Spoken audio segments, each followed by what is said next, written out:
This is a pointed interview conducted by Hebrides towards Peter Maddison, the chairman of S.C.A.R.F. Would you tell us what S.C.A.R.F stands for, Peter? S.C.A.R.F stands for drawing a line in the sand in the greatest shipbuilding town in the world.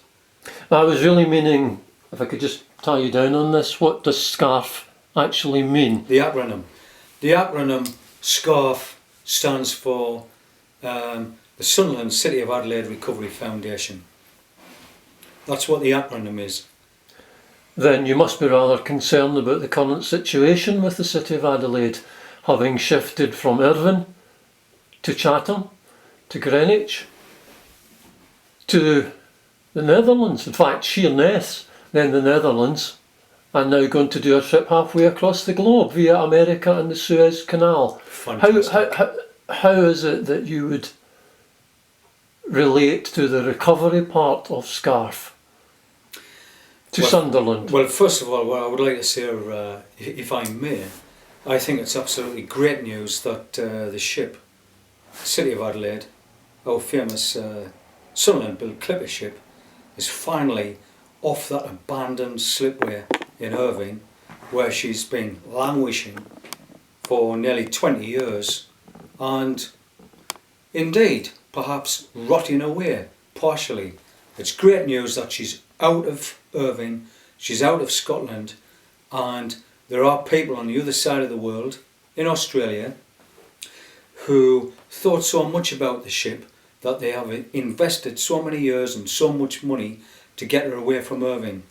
She went down to Greenwich to be alongside the S.C.A.R.F, the ship that would never have been built if it wasn't for the City of Adelaide. The City of Adelaide, of course, being the prototype, the mother clipper ship, composite clipper ship of all composite ships. That was fantastic. The Duke was down there, and it's recovery we're talking about, Peter. Recovery from Irvine to Sunderland, from Greenwich to Sunderland, from Chatham to Sunderland. The voyage. Now it's actually, you're having to recover it, not just even from the Netherlands, Dordrecht, Rotterdam, but now she's going to be on her merry way within the next few days to America, Suez Canal, and the Southern Hemisphere. But how could you say that you've been in any way successful? I'm so happy for the City of Adelaide to be on her way as she was in the 1860s and the 1870s, travelling from the UK to the other side of the world.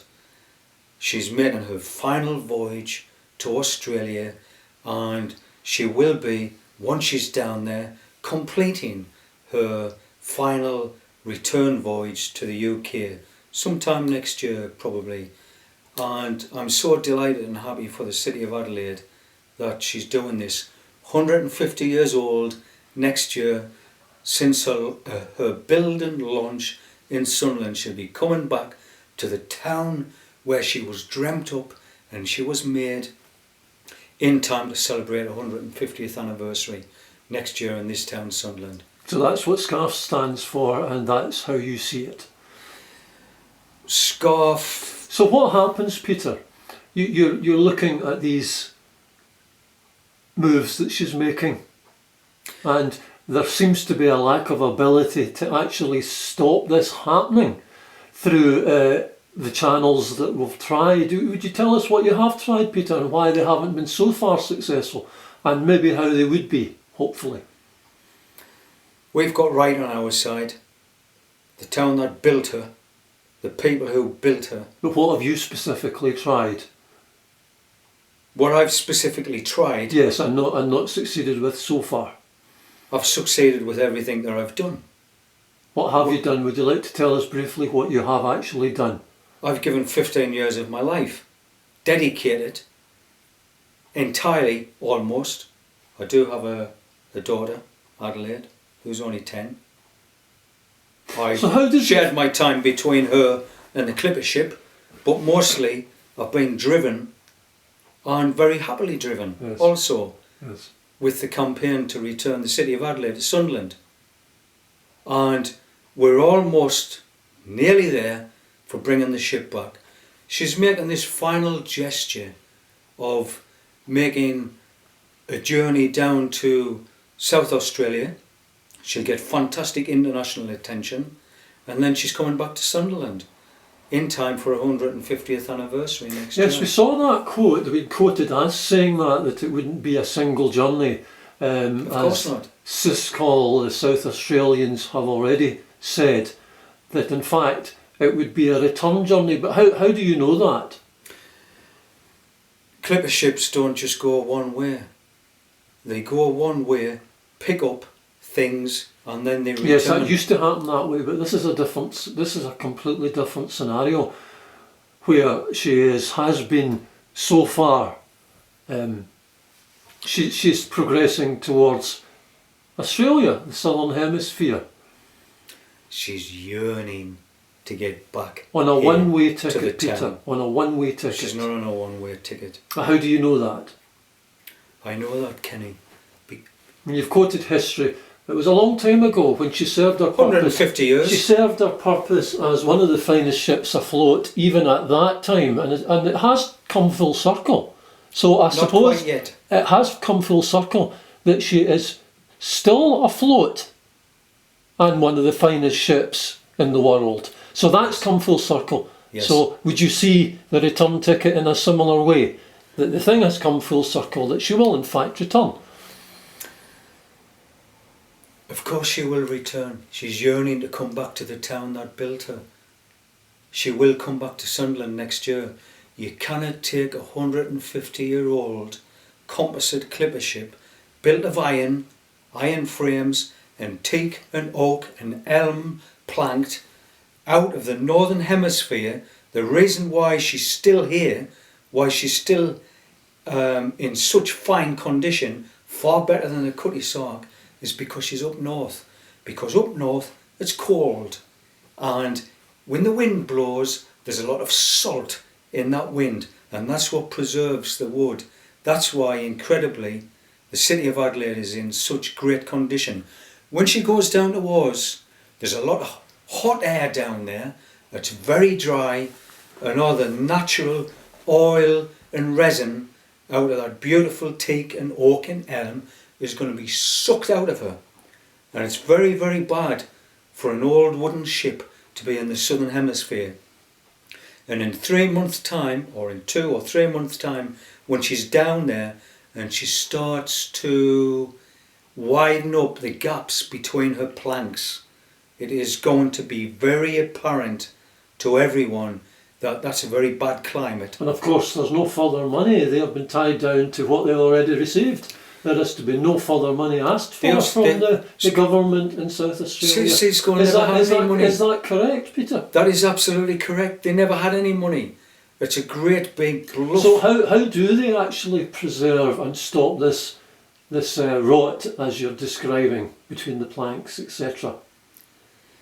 If they were able to spray very salty seawater over that ship daily, and I'm talking about in the same way that they preserve the Mary Rose down in Portsmouth, which for years has constantly had a chemical and a saline spray sprayed on her to prevent the timbers from drying out and cracking and crumbling. They might be able to get away with preserving the ship like that, but they're not going to do that. They haven't got the resources and they haven't got the vision for that. The ship is going... What are they actually going to do? Would you tell us? What is their actual plan? Their actual plan, if they were able to successfully carry it out, would be to have the hull transported down there and displayed as a hull, as a hulk, which is the technical name for a ship without masts and rigging. So she would be a hulk, and they would expect people who would have to travel 20 miles out of the City of Adelaide to go to this hulk and climb up a set of ladders and walk through a hole in the side of the ship and marvel at this wonderful cavernous thing and walk out the other end and go down another set of ladders. And that is their long-term sustainability plan. I see, is that it? There's nothing been added to that recently? No, there hasn't. That's exactly what they're going to do. They're on a wing and a prayer. And they seem to have found a backwater which is further from the planned site because of the ammonium nitrate factory. I understand that had to be moved. The original site had to be moved. They had hoped originally that the ship could have been displayed in Port Adelaide itself, which is about... And is that not going to happen, Peter? No, it cannot happen because of the great big ammonium nitrate. No, plant. we're talking about right in the centre of Adelaide itself. Sorry, Adelaide itself. No, there is no place. The South Australian government and the Adelaide and Port Adelaide and Enfield government has offered them a site which is North Largs or Largs North or Largs Bay, which is a backwater site. But the Australians, Peter, have already said that they're not happy with that site. They're desperately the new not site happy. in Largs, Port Adelaide, and that they are pushing for a central site within Adelaide City itself. Has there been any resolve to that? No, there hasn't. They're going to have to take what they're given, which is a backwater site, miles from anywhere, which is not going to attract any visitors. The ship is effectively... Could I bring you back to the fact that they didn't have anywhere to put her and somewhere was found, and it was somewhere fast they found, and giving them time to reconsider. They should never, ever, ever have been given permission to get that ship out of the UK and transport her out of European waters to a site which is entirely isolated and inappropriate for receiving such a fragile and massively important historical vessel. When she gets down to that isolated backwater site, she will, within 6 months, after some hundreds and hopefully thousands of people, the citizens of Adelaide, will visit her. They're not going to come back because there's nothing else there. There's going to be a hulk and there's going to be a backwater. There's nothing else there. And it is... Many people would not see the city of Adelaide as a hulk in any form or any guise. Could you describe why you think she is a hulk? Because she's got no masts and rigging. But the general term hulk would tend to suggest something which was washed up, finished, battered by storms and going to disintegrate. That's what and landlords not in think. any way looked after. The city of Adelaide was, at least on a slip, looked after in some way by the Scottish Maritime Museum. She wasn't looked after by the Scottish Maritime Museum. She was looked after by the northwestern Scottish weather. She was saturated almost every day, or at least 6 months of the year, by salty, briny air, which is what wood needs to live. Yes. When she gets down to Australia, in that isolated site called Largs or North Largs, it is a backwater. She will be scorched dry under that desert sun. Yes. She'll break up, and once the... How do you know that? Because I'm a wooden boatman. I've had many years of experience with wooden boats. She was built by one of the finest shipbuilders in the world at that time, William Pyle. I don't think he's ever been beaten. In the busiest shipbuilding town in Great Britain at that time, Yes. Sunderland, where we're recovering her to. Yes. So I know a little bit about ships. I'm a wooden boatman. For more than 30 years I've lived in Western Norway, I've lived in North America, and I've been engaged in the recovery and the restoration of old wooden vessels. Anybody who knows anything at all about wooden ships know that the best place to preserve a wooden ship is up north. Further north you go, the better. Yes. In the ice, It's very, very cold and very salty. That's what wooden ships like. The worst place in the world to preserve wooden ships is go south. Keep on going south, very far south, and that's the But worst as I was saying, place. Peter, I'm sorry to interrupt you on that, and I'll pull you back to this.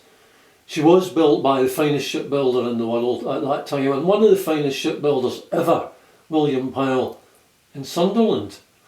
How is this ship not going to last whatever the South Australian weather can throw at her? She has lasted all these years, as you already said. Why would that not just continue? With a minimum, and I'm sure there will be a minimum of preservation effort done to keep things, hold things. I've got absolutely no faith or confidence whatsoever in S.C.A.R.F. Well, can I bring you back? Can I bring you back to a fairly salient point? The project leader, Richard Smith, could only be described as a genius, and since he would be involved with this almost certainly for probably the rest of his life, if he wanted to be in Australia, that he would do just as fine a job as he did at Irvine, Chatham, Greenwich, Sheerness, and where she is now, undergoing, we understand, further fumigation and to be cellophane bubble wrapped in preparation for the heavy lift. Richard Smith, I would like Now, to think. come on, Peter, he's a genius. You cannot. He's not a genius, he's a professional. A professional genius. He's a professional and he's a project manager. And do you not think he would be capable of looking after her out there? No. Why not, Peter? Because the climate in South Australia will suck out all of the moisture and natural oils out of the timbers of that ship, and during that process... Yes, but sprays such as Rentokil have already used can actually counter that. I mean, everything advances, Peter. There is so many things that can be preserved. Anything can be preserved now. And since she has started as such a strong, tough vessel, another 100 years not make much difference to her. I think it would. Minimum maintenance. Some years ago, I remember, not that many years ago. Would you not think what rather more salient would be the fact that they are not planning to restore her to either full working order or anything like it? Of course they're not. Would you not say that was really something that you could speak about?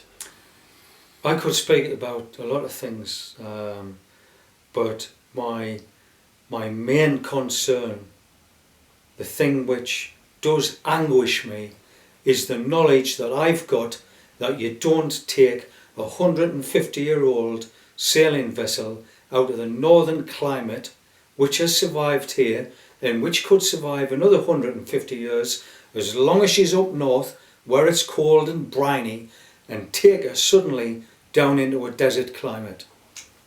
Thank you, Peter.